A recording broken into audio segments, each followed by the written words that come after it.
नमस्कार दोस्तों, PS take channel में आप लोगों का एक बार फिर से स्वागत है। फ्रेंड्स, आज की वीडियो में हम लोग टीजीटी पीएचडी राजनीति शास्त्र का प्रैक्टिस शीट नंबर 19 हल करेंगे, जो कि घटना चक्र से आधारित सभी प्रश्न होंगे। फ्रेंड्स,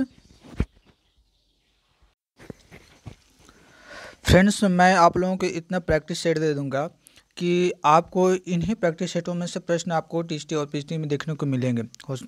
हाँ, ये ज़रूरी नहीं है कि सेम प्रश्न होंगे, लेकिन प्रश्नों को घुमा के दे सकता है। लेकिन आप अगर प्रैक्टिस सेट किए रहेंगे तो फिक्स है कि आप प्रश्न के उत्तर दे पाएंगे।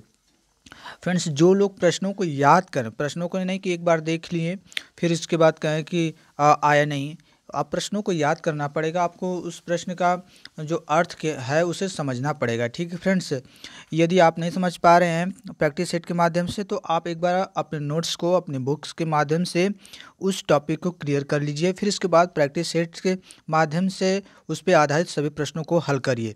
तब आप जाके उसके कॉन्सेप्ट को और उसके कॉन्सेप्ट के ऊपर जो भी प्रश्न बनेंगे उनको आप क्लियर कर पाएंगे। तो ठीक है फ्रेंड्स, चलिए वीडियो को स्टार्ट करते हैं और देखते हैं जो आज का प्रैक्टिस सेट है राजनीति शास्त्र का प्रैक्टिस सेट नंबर 19। तो चलिए फ्रेंड्स, पहले प्रश्न से स्टार्ट करते हैं आज का प्रैक्टिस सेट। देखिए फ्रेंड्स, पहला प्रश्न हमारा क्या कह रहा है, उदारवाद शब्द का प्रयोग सर्वप्रथम कब किया गया। ठीक है फ्रेंड्स, प्रश्न को एक बार फिर से देख लेते हैं कि उदारवाद शब्द है, इसका प्रयोग सर्वप्रथम कब किया गया। तो फ्रेंड्स, आपके पास चार ऑप्शन है, 17वीं सदी में, 18वीं सदी में, 19वीं सदी में या 16वीं सदी में। तो प्रश्न नंबर जो एक है इसका जो राइट आंसर हो जाएगा, उदारवाद शब्द का सर्वप्रथम प्रयोग हमारा 17वीं सदी में सबसे पहले प्रयोग किया गया। ठीक है, यानी ए ऑप्शन इसका राइट आंसर हो जाएगा प्रश्न नंबर एक का।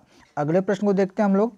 देखिए, अगला प्रश्न कह रहा है उदारवाद का मूल कहाँ प्राप्त होता है, यानी उदारवाद कहाँ से जन्म लिया, यूनानी दर्शन में या भारतीय दर्शन में या फ्रांसीसी दर्शन में या उपरोक्त सभी।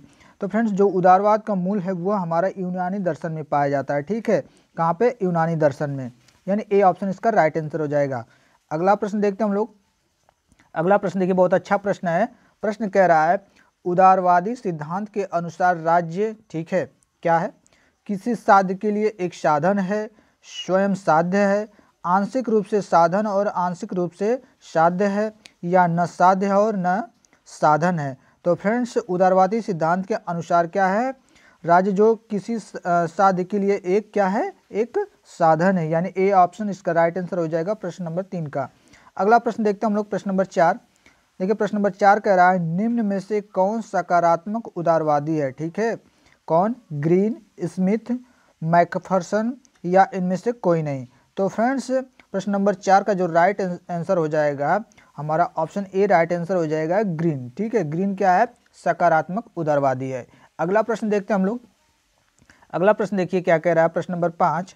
बहुत अच्छा प्रश्न ये भी है। देखिए, प्रश्न नंबर 5 कह रहा है फ्रीमैन किस तरह का विचारक है। ठीक है, फ्रीमैन जो है किस तरह का विचारक है, व्यक्तिवादी, आदर्शवादी, सकारात्मक उदारवादी या नकारात्मक उदारवादी। तो फ्रेंड्स, फ्रीमैन किस तरह का विचारक है, इसका जो राइट आंसर हो जाएगा हमारा ऑप्शन सी हो जाएगा इसका, सकारात्मक उदारवादी। ठीक है, फ्रीमैन जो है सकारात्मक उदारवादी विचारक है, यानी सी ऑप्शन इसका राइट आंसर हो जाएगा। अगला प्रश्न देखते हैं हम लोग। अगला प्रश्न देखिए, कह रहा प्रश्न नंबर 6, यदि उदारवाद विवेक पर आधारित सामाजिक संबंधों के पुनः कथन की प्रक्रिया है तो उदारवाद की तार्किक परिणति का सर्वोत्तम स्पष्टीकरण है। ठीक है, क्या है, समाजवाद का उदय, सामाजिक विच्छिन्नता या मार्क्स का शक्तिवर्धन या लोकतंत्र का सुनिश्चयन। तो फ्रेंड्स, प्रश्न नंबर 6 का जो राइट आंसर हो जाएगा हमारा ऑप्शन ए राइट आंसर हो जाएगा, समाजवाद का उदय। ठीक है, ए इसका राइट आंसर हो जाएगा। अगला प्रश्न देखते हैं, प्रश्न नंबर 8 देखिए, कह रहा है उदारवाद एक निश्चित दर्शन के रूप में कब अस्तित्व में आया। ठीक है, कब, 19वीं सदी में, 18वीं सदी में, 17वीं सदी में या 16वीं सदी में। तो प्रश्न नंबर जो 8 है इसका जो राइट आंसर हो जाएगा हमारा ऑप्शन ए राइट आंसर हो जाएगा 19वीं सदी में। ठीक है, उदारवाद जो है हमारा 19वीं सदी में क्या हुआ था, अस्तित्व में आया। ठीक है, 19वीं सदी में। अगला प्रश्न देखते हैं हम लोग। अगला प्रश्न देखिए, कह रहा है प्रश्न नंबर 9, उदारवाद का सर्वाधिक विकास कहाँ पे हुआ। ठीक है, कहाँ पर हुआ था उदारवादी का, तो मुझे लगता है इसका आंसर सभी लोग गेस कर चुके होंगे। ऑप्शन देख लेते हैं, जर्मनी, रूस, इटली, इंग्लैंड। तो फ्रेंड्स उदारवाद का जो सर्वाधिक विकास हुआ था वो हमारा कहाँ पे हुआ था, इंग्लैंड में हुआ था। ठीक है फ्रेंड्स, यानी डी ऑप्शन इसका राइट आंसर हो जाएगा। अगला प्रश्न देखिए, कह रहा है प्रश्न नंबर 10, उदारवाद स्वतंत्रता के लिए तीव्र उत्तेजना है, यह कथन किसका है। ठीक है, उदारवाद स्वतंत्रता के लिए क्या है, अधिक एक उत्तेजना है, यह कथन किसका है, गार्नर का है, लास्की का है, बेंथम का है या रूसो का है। तो फ्रेंड्स प्रश्न नंबर 10 का राइट आंसर हो जाएगा हमारा ये जो कथन है हमारा लास्की का है। ठीक है, यानी बी ऑप्शन इसका राइट आंसर हो जाएगा। अगला प्रश्न देखिए क्या कह रहा है, प्रश्न नंबर 11, निम्नलिखित में से सकारात्मक उदारवादी विचारक है। ठीक है, कौन, रस्किन, कालरिज, सिसमंडी या उपयुक्त सभी। तो प्रश्न नंबर 11 का जो राइट आंसर क्या हो जाएगा हमारा ऑप्शन देखिए, रस्किन, कालरिज, सिसमंडी। ठीक है, तीनों क्या है, सकारात्मक उदारवादी विचारक हैं। तो इस हिसाब से हमारा ऑप्शन जो डी दिया है उपयुक्त सभी, ये इसका राइट आंसर हो जाएगा। ठीक, अगला प्रश्न देखते हैं हम लोग, प्रश्न नंबर 12 देखिए क्या कह रहा है, निम्न में से कौन सी विचारधारा उदारवाद विरोधी है। ठीक है, कौन सी विचारधारा जो उदारवाद की विरोधी है, आदर्शवाद, मार्क्सवाद, व्यक्तिवाद या इनमें से कोई नहीं। तो फ्रेंड्स इसका जो राइट आंसर हो जाएगा प्रश्न नंबर 12 का हमारा ऑप्शन बी हो जाएगा, मार्क्सवाद जो है क्या है, उदारवाद का क्या है, विरोधी है। ठीक है, मार्क्सवाद जो विचारधारा है यह उदारवाद की विरोधी विचारधारा है, यानी बी ऑप्शन इसका राइट आंसर हो जाएगा। अगला प्रश्न देखिए, प्रश्न नंबर 13, इंग्लैंड में उदारवाद का सबसे बड़ा प्रतिपादक था, कौन, लॉक, ग्रीन, हॉब्स या लास्की। तो प्रश्न नंबर जो 13 है इसका जो राइट आंसर हो जाएगा, जो लॉक था ये हमारा इंग्लैंड का ही था और ये सबसे बड़ा प्रतिपादक था उदारवाद का। ठीक है, यानी ए ऑप्शन इसका राइट आंसर हो जाएगा, लॉक। अगला प्रश्न देखिए, प्रसिद्ध उदारवादी लॉक किस प्रकार की शासन व्यवस्था का समर्थक था। ठीक है, किस प्रकार के शासन का समर्थक हमारा था लॉक, देखते हैं, राजतंत्रात्मक, तानाशाही, प्रजातंत्रात्मक या कुलीन तंत्रीय। तो फ्रेंड्स जो लॉक था यह राजतंत्रात्मक प्रकार की जो शासन व्यवस्था थी इसका क्या वो समर्थन करता था, यानी ए ऑप्शन राइट आंसर हो जाएगा, राजतंत्रात्मक। अगला प्रश्न देखते हैं हम लोग, अगला प्रश्न देखिए क्या रहा है, बहुत अच्छा प्रश्न, प्रश्न नंबर 15, सकारात्मक उदारवाद के अनुसार राज्य के प्रकारों का सर्वोत्तम स्पष्टीकरण है, क्या है, राज्य के प्रकारों में नैतिकता निहित है, नैतिकता का प्रवाह कानून से होता है, राज्य से नहीं, नैतिकता द्वारा नागरिकों तथा राज्य को अनुशासित किया जाता है, डी कह रहा राज्य का कोई सकारात्मक नैतिक कार्य नहीं है। तो फ्रेंड्स प्रश्न नंबर जो 15 है इसका जो राइट आंसर हो जाएगा हमारा हो जाएगा ऑप्शन सी राइट आंसर हो जाएगा, नैतिकता द्वारा नागरिकों तथा राज्य को अनुशासित किया जाता है। ठीक है, अगले प्रश्न की तरफ हम लोग आगे बढ़ते हैं। अगला प्रश्न देखिए कह रहा है प्रश्न नंबर 16, उदारवाद शब्द का सर्वप्रथम प्रयोग किसने किया। ठीक है, उदारवाद शब्द का सबसे पहले प्रयोग किसने किया था, अंग्रेजों ने, फ्रांसीसियों ने, स्पेनिश राजनीतिक दलों ने या इनमें से कोई नहीं। तो प्रश्न नंबर जो 16 है इसका जो राइट आंसर हो जाएगा, उदारवाद सबसे पहले हमारे ब्रिटिश में हुआ था, यानी कि इंग्लैंड में। तो हमारा राइट आंसर क्या हो जाएगा, ऑप्शन ए, अंग्रेजों ने। ठीक है, उदारवाद का सबसे पहले अंग्रेजों ने प्रयोग किया था। अगला प्रश्न देखते हैं हम लोग, प्रश्न नंबर 17 देखिए कह रहा है, राज्य एक आवश्यक बुराई है, यह विचार संबंधित है। ठीक है, किससे है, सकारात्मक उदारवाद से, नकारात्मक उदारवाद से, समाजवाद से या साम्यवाद से। तो फ्रेंड्स राज्य एक आवश्यक बुराई है, यह विचार किससे संबंधित है, तो ये सभी लोगों को पता है कि यह विचार जो होता है नकारात्मक उदारवाद से संबंधित है, यानी बी ऑप्शन इसका राइट आंसर हो जाएगा। अगला प्रश्न देखिए, अगला प्रश्न कह रहा है, उदारवादी व्यवस्था में राज्य के कार्य हैं। ठीक है, किस प्रकार के कार्य होते हैं उदारवादी व्यवस्था में राज्य के, उत्पादन पर नियंत्रण, जनता को अधिकतम सेवा प्रदान करना, जनता की सभी गतिविधियों को नियंत्रित करना या न्यूनतम भूमिका होना। तो फ्रेंड्स प्रश्न नंबर जो 18 है इसका जो राइट आंसर हो जाएगा हमारा सॉरी फ्रेंड्स, ऑप्शन डी इसका राइट आंसर हो जाएगा हमारा, न्यूनतम भूमिका होना। ठीक है, यानी डी ऑप्शन इसका राइट आंसर हो जाएगा प्रश्न नंबर 18 का। अगला प्रश्न देखिए, अगला प्रश्न कह रहा है प्रश्न नंबर 19, उदारवाद मानव स्वभाव को कैसा मानता है। ठीक है, कैसा मानता है, स्वार्थी, दयालु, उत्साही, अविवेकी। तो फ्रेंड्स उदारवाद जो है यह स्वभाव को उत्साही मानता है। ठीक है, मानव स्वभाव को क्या करता है कि मानव का स्वभाव किस तरह से होना चाहिए, उत्साहवर्धक होना चाहिए, यानी सी ऑप्शन इसका राइट आंसर हो जाएगा।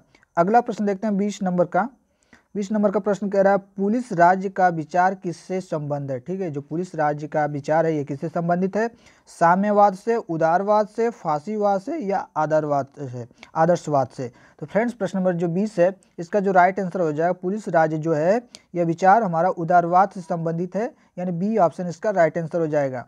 अगला प्रश्न देखते हैं, प्रश्न नंबर 21। मिल के मत में राज्य का कार्य है, क्या कार्य है, मानव कल्याण की परिस्थितियां उत्पन्न करना, शैक्षिक कार्य, आर्थिक कार्य या उपयुक्त सभी। तो प्रश्न नंबर जो 21 है इसका जो राइट आंसर हो जाएगा हमारा उपयुक्त सभी हो जाएगा। ठीक है, यानी ऑप्शन डी राइट आंसर हो जाएगा प्रश्न नंबर 21 का। अगला प्रश्न देखिए, अगला प्रश्न कह रहा है प्रश्न नंबर 22, लास्की ने राज्य के क्या कार्य बताएं। ठीक है, लास्की ने राज्य के क्या कार्य बताएं, उद्योगों पर नियंत्रण करना, सामाजिक हित के कार्य, आर्थिक कार्य या उपयुक्त सभी। तो फ्रेंड्स लास्की ने राज्य के ये हमारे तीनों कार्य बताए हैं, उद्योगों पर नियंत्रण करना, सामाजिक हित के कार्य और आर्थिक कार्य, यानी कि हमारा उपयुक्त सभी यानी समस्त कार्य, डी ऑप्शन इसका सही हो जाएगा। ठीक है, प्रश्न नंबर 22 का। अगले प्रश्न की तरफ हम लोग आगे बढ़ते हैं। देखिए अगला प्रश्न कह रहा है प्रश्न नंबर 23, निम्नलिखित में से किसका उदारवाद से मेल नहीं है। ठीक है, बुजुर्गा राज्य, प्रतिनिधि सरकार, लोक कल्याणकारी राज्य या सीमित सरकार। तो प्रश्न नंबर जो 23 है इसका जो राइट आंसर हो जाएगा, ठीक है, बुजुर्गा जो राज्य यह उदारवाद से मेल नहीं है। ठीक है, कौन, बुजुर्गा राज्य। तो हमारा ए ऑप्शन इसका राइट आंसर हो जाएगा। अगला प्रश्न देखते हैं, प्रश्न नंबर 24, मैकाइवर के मतानुसार राज्य का कार्य नहीं है, क्या कार्य नहीं है, समाज में एकता बनाना, धार्मिक कार्य, सुरक्षा व नियंत्रण संबंधी कार्य या इनमें से कोई नहीं। तो प्रश्न नंबर जो 24 है इसका जो राइट आंसर हो जाएगा ऑप्शन 20 का राइट आंसर हो जाएगा धार्मिक कार्य। ठीक है, अगले प्रश्न को देखते हैं हम लोग। अगला प्रश्न देखिए क्या कह रहा है, प्रश्न नंबर 25, व्यक्तिवाद की प्रमुख मान्यता क्या है। ठीक है, व्यक्तिवाद की प्रमुख मान्यता क्या है, व्यक्ति की स्वच्छंदता, आर्थिक स्वतंत्रता या अपने अधिकार क्षेत्र के भीतर पूर्ण स्वतंत्रता या उपयुक्त सभी। तो प्रश्न नंबर जो 25 है इसका जो राइट आंसर हो जाएगा हमारा ऑप्शन सी राइट आंसर हो जाएगा, अपने अधिकार क्षेत्र के भीतर पूर्ण स्वतंत्रता। अगला प्रश्न देखिए क्या कह रहा है, प्रश्न नंबर 26। प्रश्न नंबर 26 कह रहा है उदारवाद का सबसे अधिक आवश्यक सिद्धांत क्या है। ठीक है, ऑप्शन है आपके पास समानता, सामाजिक न्याय, स्वतंत्रता या जनतंत्र। तो प्रश्न नंबर 26 का राइट आंसर, तो सभी लोगों को पता है कि उदारवाद का सबसे अधिक आवश्यक सिद्धांत होता है कि स्वतंत्रता। ठीक है, उदारवाद में व्यक्ति को एकदम स्वतंत्र, राज्य को स्वतंत्र माना जाता है, यानी सी ऑप्शन इसका राइट आंसर हो जाएगा। अगला प्रश्न देखिए क्या है, उदारवादी सिद्धांत कहाँ राजनीतिक नहीं बल्कि विधिक है। ठीक है, उदारवादी जो सिद्धांत है किस देश में राजनीतिक नहीं बल्कि क्या है, एक विधिक है, जर्मनी, इंग्लैंड, फ्रांस या संयुक्त राज्य अमेरिका में। तो फ्रेंड जो उदारवादी सिद्धांत यह फ्रांस में क्या है, राजनीतिक न होकर बल्कि एक विधिक है, यानी सी ऑप्शन इसका राइट आंसर हो जाएगा। अगला प्रश्न देखिए, अगला प्रश्न कह रहा है प्रश्न नंबर 28, उदारवाद के जनक हैं। ठीक है, उदारवाद के जनक कौन है, तो सभी लोगों को पता है कि उदारवाद के जो जनक हमारे लॉक है। ठीक है, कौन, लॉक है, यानी ए ऑप्शन इसका राइट आंसर हो जाएगा प्रश्न नंबर 28 का। अगला प्रश्न देखिए क्या कह रहा है, आधुनिक उदारवाद का जनक माना जाता है। ठीक, आधुनिक उदारवाद का जनक किसे माना जाता है, ग्रीन को, ब्रेडले को, वोसांके को या लॉक को। तो फ्रेंड्स आधुनिक उदारवाद का जनक हमारे ग्रीन महोदय को माना जाता है, यानी ए ऑप्शन इसका राइट आंसर हो जाएगा। अगला प्रश्न देखिए प्रश्न नंबर 30 कह रहा है राज्य की उत्पत्ति के संबंध में उदारवाद की सहमति है, किस प्रकार की सहमति है, शक्ति सिद्धांत में, सामाजिक अनुबंध सिद्धांत में, स्वाभाविक उद्भव संबंधी ग्रीन सिद्धांत में या दैवीय उत्पत्ति के सिद्धांत में। तो प्रश्न नंबर जो 30 है इसका जो राइट आंसर हो जाएगा फ्रेंड्स हमारा ऑप्शन बी हो जाएगा, सामाजिक अनुबंध सिद्धांत में। ठीक है, बी ऑप्शन इसका राइट आंसर हो जाएगा। अगला प्रश्न देखिए प्रश्न नंबर 32 कह रहा है आधुनिक उदारवाद का मार्गदर्शक है कौन, तर्क, दर्शन, विचारधारा या द्वंद्वात्मक विधि। तो प्रश्न नंबर 32 का जो राइट आंसर हो जाएगा फ्रेंड्स, प्रश्न नंबर 32 का जो हमारा तर्क है यह आधुनिक जो उदारवाद है इसका मार्गदर्शक माना जाता है। ठीक है, जिसे अंग्रेजी में रीजन कहा जाता है, यानी ए ऑप्शन राइट आंसर हो जाएगा तर्क। अगला प्रश्न देखते हैं हम लोग। अगला प्रश्न देखिए कह रहा है प्रश्न नंबर 33, वर्ग किस तरह का विचारक माना गया है। ठीक है, जो वर्ग है किस तरह का विचारक माना गया है, उदारवादी, अनुदारवादी, साम्यवादी या समाजवादी। प्रश्न नंबर 33 का जो राइट आंसर हो जाएगा बर्क जो है अनुदारवादी विचारक था। ठीक है, अनुदारवादी विचारक, यानी बी ऑप्शन इसका राइट आंसर हो जाएगा। अगला प्रश्न देखिए, प्रश्न नंबर 34 देखिए क्या कह रहा है। आर्थिक उदारवाद का समर्थक था कौन? Robert oven, GDH call, Adam Smith या सेंट साइमन? तो प्रश्न नंबर 34 का जो राइट आंसर हो जाएगा फ्रेंड्स हमारा ऑप्शन सी राइट आंसर हो जाएगा, एडम स्मिथ। ठीक है, यानी सी ऑप्शन राइट आंसर हो जाएगा प्रश्न नंबर 34 का। अगले प्रश्न की तरफ हम लोग आगे बढ़ते हैं, देखते हैं प्रश्न नंबर 35 देखिए क्या कह रहा है। प्रश्न नंबर 35 कह रहा है सकारात्मक उदारवाद बहुत समीप है किसके? साम्यवाद के, राष्ट्रीय समाजवाद के, श्रेणी समाजवाद के, प्रजातांत्रिक समाजवाद के? तो प्रश्न नंबर 35 का राइट आंसर जो होगा फ्रेंड्स हमारा ऑप्शन डी राइट आंसर हो जाएगा। प्रजातांत्रिक समाजवाद के जो सकारात्मक उदारवाद क्या है, बहुत करीब या समीप है। ठीक है, यानी डी ऑप्शन इसका राइट आंसर हो जाएगा प्रश्न नंबर 35 का। अगला प्रश्न देखिए, प्रश्न नंबर 36 कह रहा है, बहुत अच्छा प्रश्न है। उदारवाद को इस युग का सर्वाधिक विवादग्रस्त शब्द कौन मानता है? ठीक है, उदारवाद को इस युग में, ठीक है, सबसे ज़्यादा विवादग्रस्त शब्द कौन मानता है? मैक्स लर्नर, मैकफर्सन या लास्की या हुकर? तो फ्रेंड्स प्रश्न नंबर 36 का जो राइट आंसर हो जाएगा ऑप्शन ए राइट आंसर हो जाएगा, मैक्स लर्नर। ठीक है, ऑप्शन ए मैक्स लर्नर। अगले प्रश्न को देखते हैं हम लोग। अगला प्रश्न देखिए क्या रहा है, प्रश्न नंबर 37, उदारवाद की आत्मा किसे कहा जाता है? बहुत अच्छा प्रश्न है। उदारवाद की आत्मा किसे कहा जाता है? लास्की को, लाक को, सार्टोरी को या मैकाइवर को? तो प्रश्न नंबर जो 37 है तो इसका जो राइट आंसर हो जाएगा, लाक को क्या कहा जाता है? उदारवाद की आत्मा कहा जाता है। ठीक है, जो लाक ने क्या कहा था, उदारवाद के विषय में अपना महत्वपूर्ण योगदान दिया था, इसलिए उदारवाद की आत्मा लाक को कहा जाता है, यानी बी ऑप्शन इसका राइट आंसर हो जाएगा। अगला प्रश्न देखिए, प्रश्न नंबर 38 कह रहा है उदारवाद ने किसके विकास में सहायता की? ठीक है, किसके विकास में? पूंजीवाद, समाजवाद, फासीवाद या आदर्शवाद? तो प्रश्न नंबर जो 38 है इसका जो राइट आंसर होगा हमारा हो जाएगा पूंजीवाद, यानी ए ऑप्शन इसका राइट आंसर हो जाएगा प्रश्न नंबर 38 का। अगला प्रश्न देखिए, प्रश्न नंबर 39 देखिए क्या कह रहा है, बहुत अच्छा प्रश्न है। उदारवाद को 19वीं सदी में सकारात्मक उदारवाद में किसने परिवर्तित किया? ठीक है, 19वीं सदी में उदारवाद को सकारात्मक उदारवाद में किसने परिवर्तित किया था? स्पेंसर ने या TH ग्रीन ने, मार्क्स ने या मैकवर्ग ने? तो फ्रेंड्स प्रश्न नंबर 39 का जो राइट आंसर होगा वो हमारा हो जाएगा TH ग्रीन होगा, तो यानी ऑप्शन बी इसका राइट आंसर हो जाएगा TH ग्रीन। ठीक है, TH ग्रीन ने उदारवाद को 19वीं सदी में क्या किया? सकारात्मक उदारवाद में परिवर्तित कर दिया था। ठीक है, तो प्रश्न नंबर 39 का हमारा ऑप्शन बी राइट आंसर हो जाएगा। अगला प्रश्न देखिए, प्रश्न नंबर 40 और ये आखिरी प्रश्न है इस प्रैक्टिस सेट का फ्रेंड्स। इससे संबंधित और भी जो प्रश्न होंगे फ्रेंड्स अगले वीडियो में हम लोग देख लेंगे।